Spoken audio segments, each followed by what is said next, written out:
Lo percaya nggak? Satu rumah bisa bikin orang waras jadi gila. Cerita ini bukan dari film, tapi dari orang yang masih hidup sampai sekarang.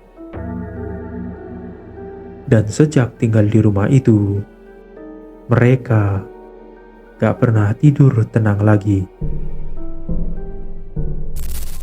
Tahun 2016,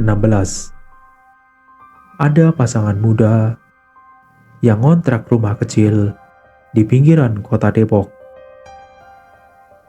Rumahnya murah, jauh dari jalan besar, dan katanya udah lama kosong.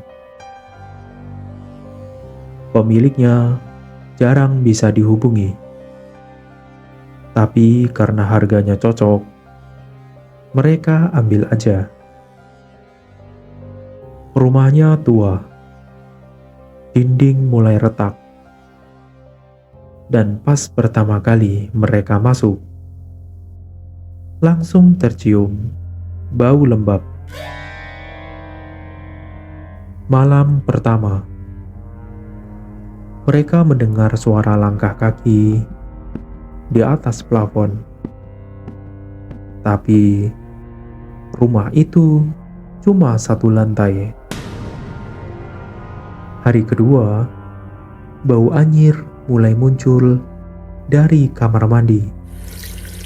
Padahal sudah dibersihkan. Malam ketiga, lampu kamar berkedip-kedip. Padahal baru diganti. Semuanya masih bisa dicari alasan logis. Tapi itu baru awal. Jam 2 pagi. Pintu kamar terbuka sendiri. Gak ada angin, gak ada orang. Mereka mulai mendengar suara perempuan menangis dari dapur. Cermin di kamar sempat nunjukin bayangan orang lewat di belakang. Padahal mereka berdua lagi duduk di ruang tengah. Rumah itu mulai berubah. Suhu turun drastis setiap jam 3 pagi.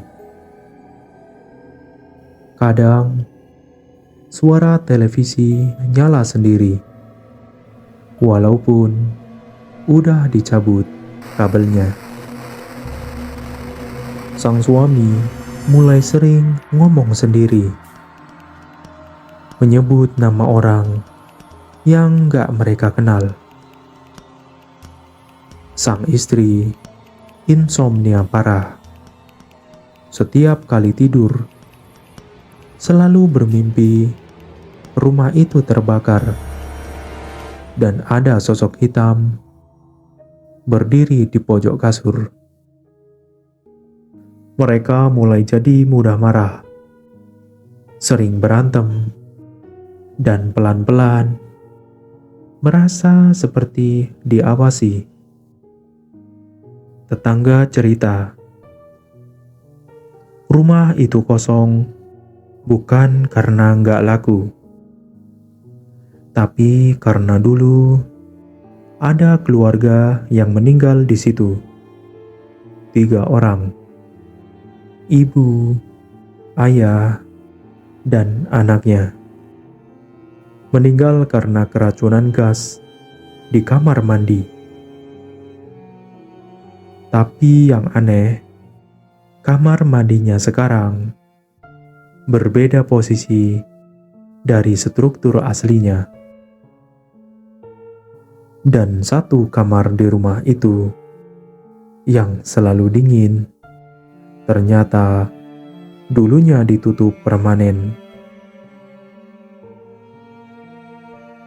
Malam terakhir mereka di rumah itu, si istri kesurupan.